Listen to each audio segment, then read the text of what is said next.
Hi everyone, this is Mindy Eggen and welcome to my channel. In today's video, I'm going to share with you inspiration from the Altenew June 2024 release. I also want to share with you this really cool technique using the micro blending brushes from Altenew. This video is also a part of the Altenew video hub, so we have a ton of great designers in this video hub sharing inspiration as well. There are some really fun giveaways in here, so stick around to the end of the video. I'm going to let you know about a special emoji that I would like you to leave in the comment section to get you entered into that giveaway. So be sure to stick around and I'll let you know. The more comments you leave along the hop, the better your chances are at winning. So first, before I jump into anything, I want to show you the products that Altenew sent me to play with. These are products I personally picked out. So starting off, we have the Modern Leaf Background Press Plate. This also has a coordinating stencil to it. And keep in mind, press plates you can either use with a Spellbinder's Better Press system or hot foiling. Next, I have the Sunshine Greetings press plate. This has a coordinating die to die cut out a lot of the sentiments. So I will be using these two products and show you how I will use them in hot foiling. I also have the Botanical Honeycomb. So this is a 3D embossing folder with a coordinating stencil. I do make a card with this. I don't show it on screen today, but I do have inspiration using this. Then there is the Sun-Kissed Blooms gorgeous bouquet. It is a 3D embossing folder. Also has a coordinating stencil to color in the blooms. I did not use this yet today. I just kind of ran out of time, but it is a beautiful set. Then we have one of my favorites, which is the Craft Your Life Literary Blooms. I am a huge fan of the Craft Your Life project kits because they have the stencil, an embossing folder, coordinating dies, and the stamp set, which these images are just gorgeous. And as always, Altenew provides these little booklets inside of their kits or inside of the stamp set that shows you ideas on how you can use it and also how the stencils line up. So I will be using this today, and I do have two cards that I'm going to be sharing with you. I also love how they provide the colors that they use, so it's a great starting point. Then I have the Build a Garden Branching Roses. Another one of my favorite sets from Altenew is the Build a Garden. I fell in love with these large sentiments, which have coordinating dies. The Build a Garden also has a stencil to color in the image, which is quite large and really great for a 5x7 card or even your journals. I do create a card with this one, and I'm turning it into a 5x7 card, but I do want to remake it or remake the design and put it in my little art journal because I love putting these images in my art journal. Then there are some brand new ink sets. So we have Blushberry Bliss, which is the pink collection, Sunkissed Delights, and Jade Dreams. I am loving this pink collection. It might be one of my new favorites. I'm going to quickly swatch these out so you can see them on screen, starting with the lightest color, which is strawberry. Then we have Dusty Pink. There is Blush Rose and Raspberry Sunset. One of my favorite sets has, I think it's Coral Bliss in it, but this one might win me over. I love these shades. Another new set is the Sun-Kissed Delights. So here I'm going to swatch them out again. We have Peachy Glow is your lightest color. Then there is Golden Honeycomb. We have Amber Blaze and Melted Butterscotch. And these give such a warm feeling. I'm definitely going to be using all of these sets actually in my card projects today because not only are they beautiful colors, but they coordinate together so well. And then the last new set that we have is the Jade Dreams, which is a new kind of green color combination. Again, might be one of my new favorite collections from Altenew. So starting out with the lightest color, which is pistachio. Then we have Misty Sage, Mossy Meadow, and Green Opal. At some point, I'm going to have to move from just swatching these on cardstock like this to actually stamping them out and putting them in my swatch book so that I can reference them in the future. For now, I am actually referencing these kind of quick swatch cards that I did. And now I'll bring them all together and they just all look so beautiful together. So I'm excited to play with these. And one more new product that Altenew sent out is some new hot foil rolls. We have rose gold, champagne, light copper, and ivory black. I pulled out champagne because I am a huge fan of the champagne in any foil line. So the first thing I'm going to do is I'm going to be playing with these press plates. Now, I had mentioned earlier that not only can you use it with the Better Press system from Spellbinders, but you can also foil with them, or I should say hot foil with them with the Glimmer system. And that is what I'm going to do first. I'm taking that champagne foil. I trimmed it out to about the size or a little bit bigger than that press plate. I'm placing it onto some cardstock so the pretty side of the foil is facing up. And then I take the press plate, put it down over my foil, and have it so the design side is facing down. I like to tape my plates down, so I make sure that my tape is touching the plate, the foil, and the cardstock. That just ensures nothing is going to shift when I move it from my hot foil system over to my Spellbinders Platinum 6. Since my hot foil system is going to be nice and hot, I'm going to go ahead and get my greetings ready as well. This is off of the Sunshine Greetings. I picked out a few of them that I think I would want to use on the front of my cards. I like to just have things ready to go. My green light is on my Glimmer system, so I can take my press plate. I'm going to flip my panel over so the press plate is touching the Glimmer hot foil system.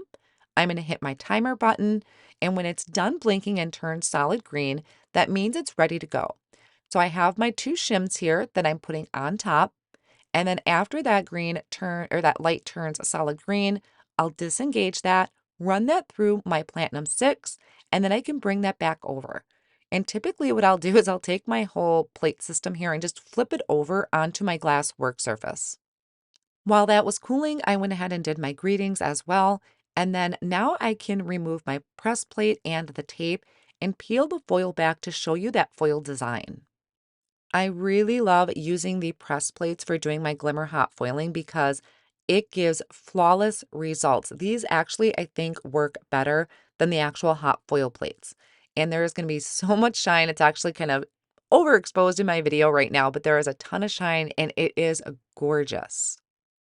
I think this design is super cool because you can either use it just like this, or we can use the coordinating stencil to add color, which is what I plan to do. Here are my sentiments that I went ahead and hot foiled. There are also coordinating dies, so I will be die cutting these out too. And I love how there's kind of that clean and simple greeting at the top, that smaller sentiment, and then the main greeting like sunshine, thank you, and good vibes are more of a thicker font and really show off that foil. So since these press plates kind of go two different directions, I did the hot foiling. Now I'm going to bring out my Better Press system and do some Better Press with them. So I lined up that plate onto my Better Press system inside of the A2 grid lines on there. But for the cardstock, I am going with a 5x7 sheet.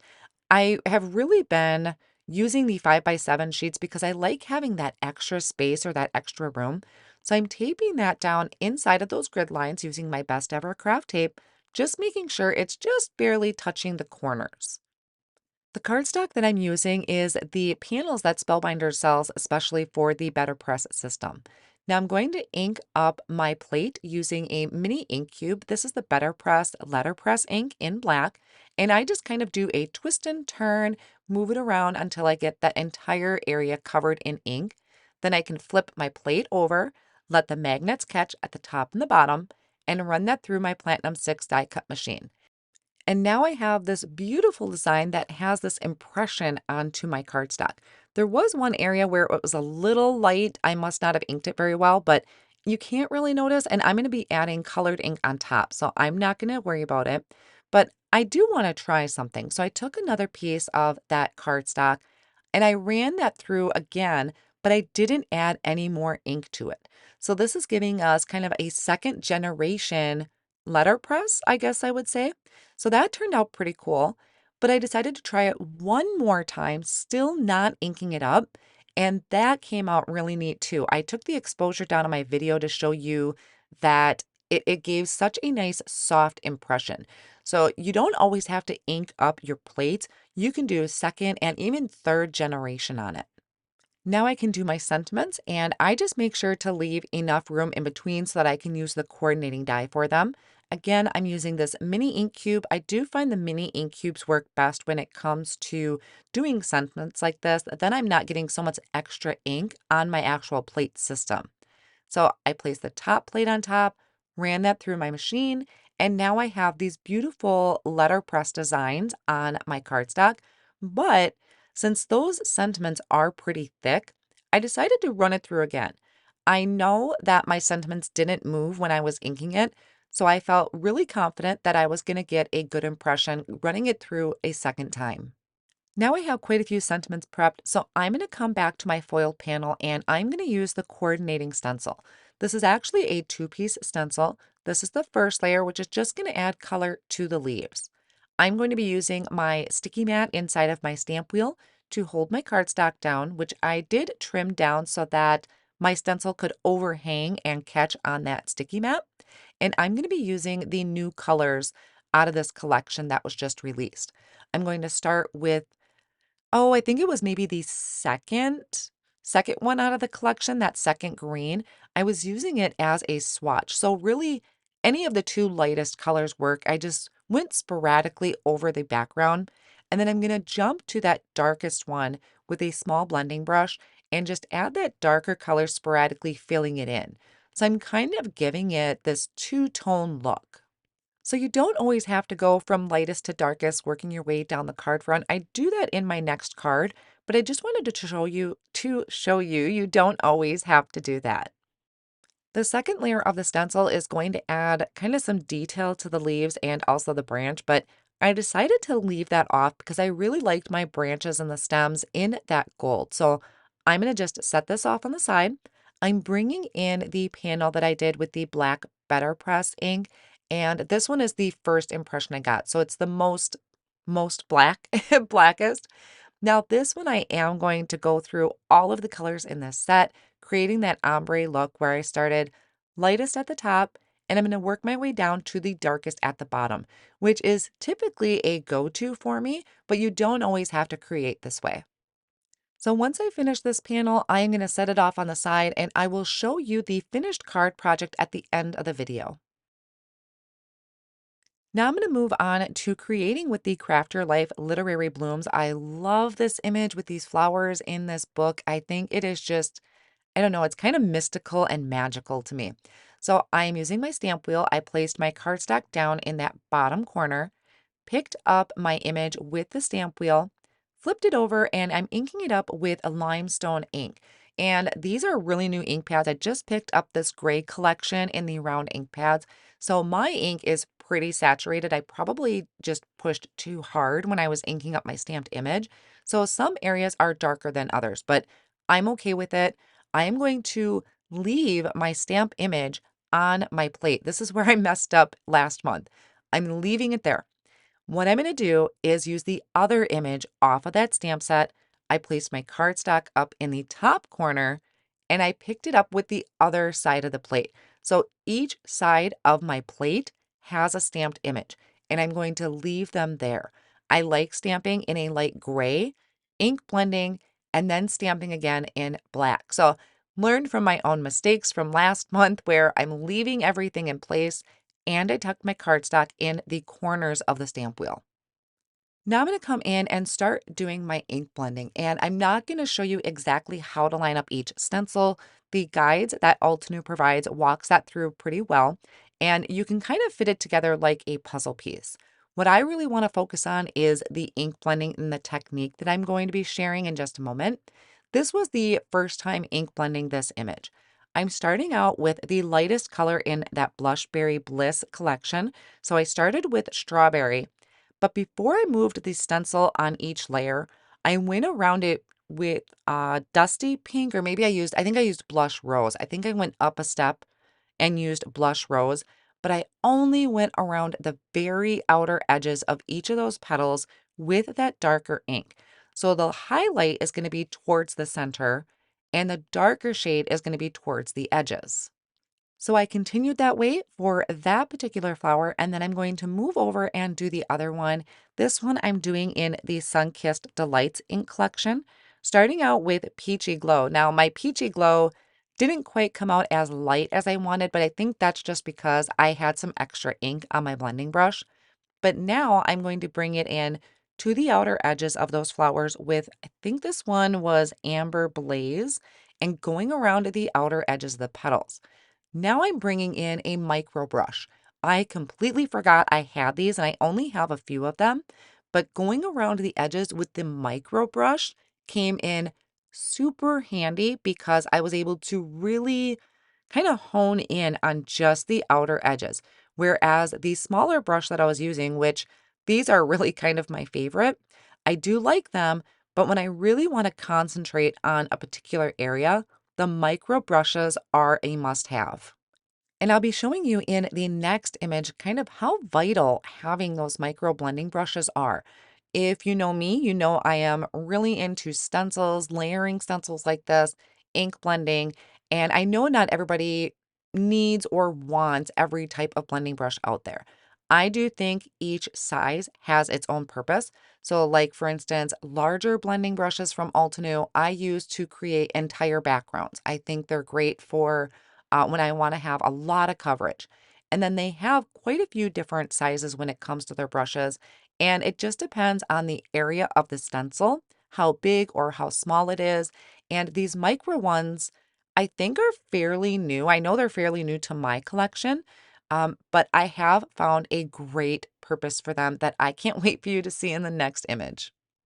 So I'm just working my way through. You can see right now, just having the flowers and the stems looks really pretty. You can leave it just as is, but I'm going to go through and create the book.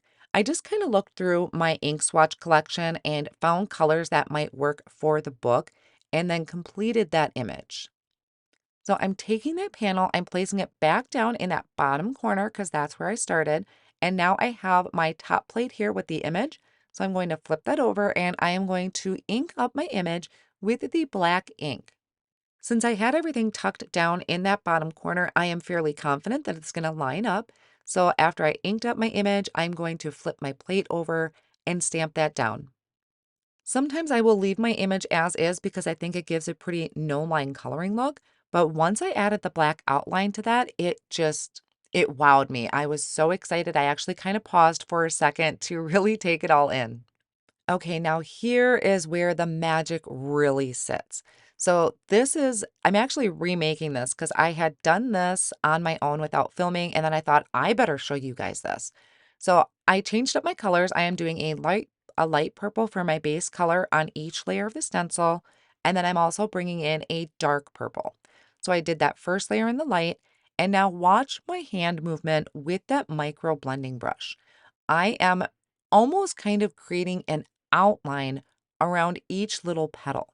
And what this is doing is it's creating a highlight in the center of each petal. It is just gorgeous. I say gorgeous a lot, but it's beautiful, amazing.